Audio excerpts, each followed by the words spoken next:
ভয়াবহ তুষারঝড়ে বিপর্যস্ত হয়ে পড়েছে যুক্তরাষ্ট্রের বিভিন্ন অঞ্চলের জনজীবন। বাতিল হয়েছে প্রায় 13,000 ফ্লাইট। বিদ্যুৎ বিচ্ছিন্ন হয়ে পড়েছেন 2,30,000-এরও বেশি গ্রাহক, যার বেশিরভাগই লুইজিয়ানা, মিসিসিপি, টেক্সাস, টেনেসি এবং নিউ মেক্সিকোতে।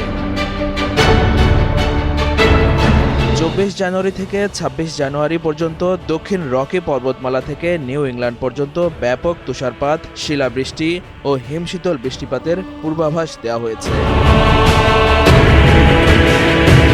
এই তুষারঝড়কে ডোনাল্ড ট্রাম্প শনিবার দক্ষিণ ক্যারোলিনা, ভার্জিনিয়া, টেনেসি, জর্জিয়া, উত্তর Carolina, Maryland, Arkansas, Kentucky, Louisiana, Mississippi, Indiana এবং পশ্চিম ভার্জিনিয়ার ফেডারেল জরুরি দুর্যোগ ঘোষণা অনুমোদন করেছে।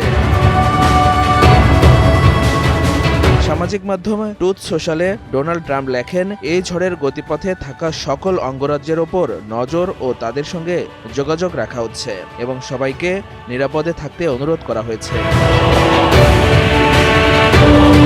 স্বরাষ্ট্র মন্ত্রণালয় জানিয়েছে, এই পর্যন্ত 17টি অঙ্গরাজ্য ও ওয়াশিংটন ডিসি আবহাওয়া জরুরি অবস্থা জারি করেছে। স্বরাষ্ট্রমন্ত্রী ক্রিস্টি নোয়েম বলেন, দক্ষিণাঞ্চলের ক্ষতিগ্রস্ত রাজ্যগুলোতে হাজার হাজার মানুষ বিদ্যুৎ বিচ্ছিন্ন হয়ে পড়েছেন। যত তাড়াতাড়ি সম্ভব বিদ্যুৎ সংযোগ ঠিক করার কাজ চলছে।